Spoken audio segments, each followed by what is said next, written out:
Today I'm going to take you through the Eberlestock F7 Kite and F1 Mainframe and tell you how they worked for me on opening day for deer season this year. So I'm down here in the Sportsman's Cove. I'm about to empty out my pack from the opening day of deer season, and I wanted to go through and explain what things I thought worked well, what things didn't work so well, and what my overall impressions were using the Eberlestock F7 combined with the F1 and then their scabbard that I have in between, and how this worked for me and what I think will work a little bit better. So first off, this is what it looks like. Bam. It's a good looking pack. It has a nice sleek. Right there's the first problem. Right there's the first thing that bugs me a lot. Do you see that? Exactly. It's nice that you can take these apart, put them together, pack some meat in the middle, but it is really, it's just too flimsy. And when I say flimsy, I don't mean like the actual pack or anything like that. Flimsy is the wrong word. What I mean is it's too loose. It's too, it just falls apart on you. Like, it's not a quick pack. If you're using both of these in combination, it's not a quick pack to like get stuff together and then move out. You have to make sure that this is on the proper way. There's no lining it up. I'm not sure the Kite is the best fit if you're looking to use the F1 Mainframe with a pack combination. So what I would say is not use the F7 with the F1. So what's some of the stuff that I have in here? Well, I have a rope kit. So I got rope and something to fix tarps and stuff. Some bank line, signaling, and a lighter with a little light here, a little chem light. So that's why I have in this little pack here. It's just a little, it's not very big as far as width goes, this F7. And I think that's what was really tripping me up, was I found myself not being able, because of the width of it, the thickness of it, depth of it, not being able to put stuff in here. You might have stuff, like this bivvy, this kind of escape bivvy in case someone gets hyperthermic, someone gets shot and they go into shock. This thing, it doesn't weigh barely anything, but it takes up a good amount of space. And having that in here, it made it really hard for me to compress everything in and get this thing zipped up on the front. So that's the one thing I noticed. So I had this in there, poop kit, rope, baklava, leaf, med kit, because you gotta have a med kit, hand warmer, muff. Actually, I still have the hand warmers in here. Knife, hat, gloves, binoculars, some field expedient shooting positions. Kind of, using what Mother Nature gives you and adapting to it. I had a field dressing kit, which is a knife, some wipes and gloves. Nothing major here, pretty small pack. Used up, pack out what you pack in. Here's the used stuff for the hand warmers. A little food bag. What else is in here that's major? I don't think there really is anything. Just another pair of, these are shooting gloves. And I just have this flat piece of tarp that I take everywhere.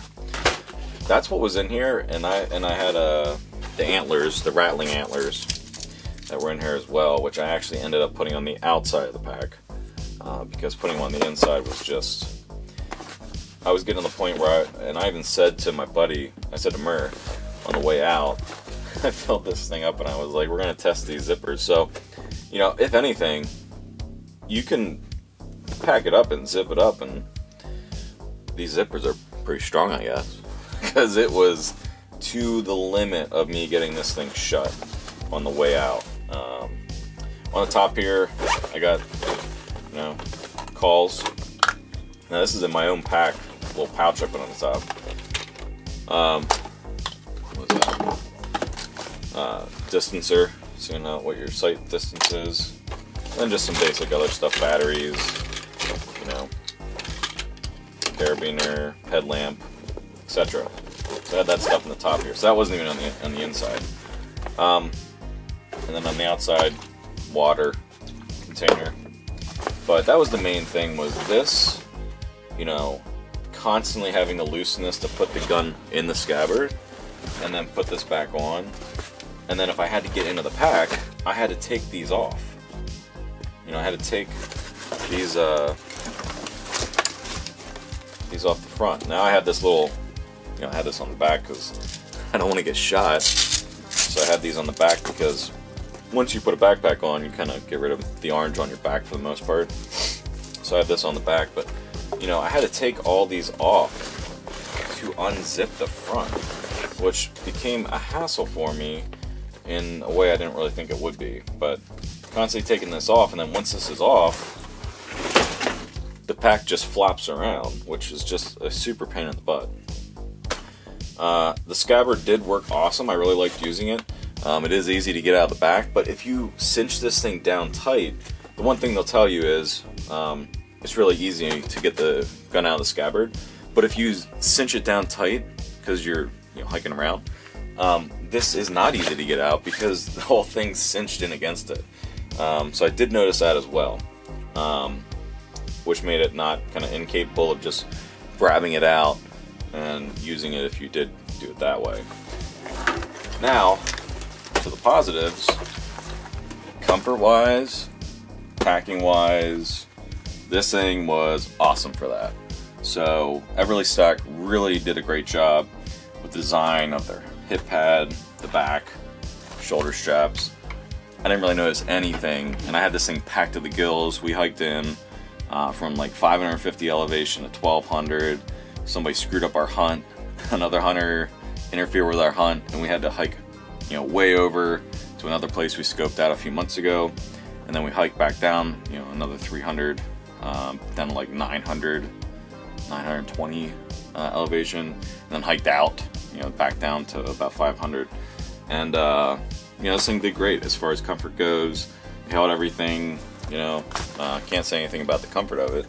Just this particular setup that I thought would work great didn't work for me. Not sure what. Probably a roll top. I'm probably going to move to. Hold on one second. Okay. All right, two things. I had my chair, so I had this chair that was in here as well. So that was also in here. I'm probably going to move my Hill People the Ute pack I have. It's definitely deeper, and it's about the same depth. But the positive thing with this is I have straps on the top I can carry stuff. I got straps on the bottom, and I've used this for years. I have a review of it 10 years ago. I did a review of it, and I really like this pack a lot. If I had to, I could also put some pouches on the front with some webbing.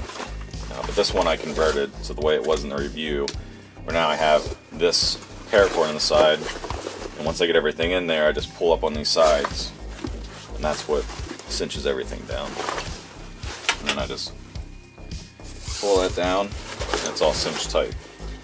So what I'll probably do with this is I'll ride with my rifle on the side, and then have a scope cover on it instead of the scabbard. So that's probably how I'll ride the rest of the year, just because it didn't really work for me, the Eberlestock, the way that I thought it would.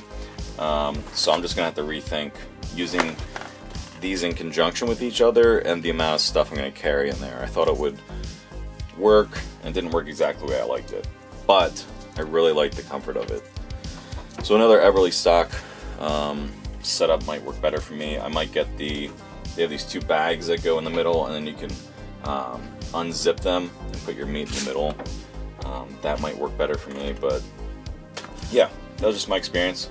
A lot of people have asked me about how's that Eberlestock working for you on that video I went through where I talked about the pack I was taking this year, and thought I'd give you an update. So if you guys have any questions or anything, let me know.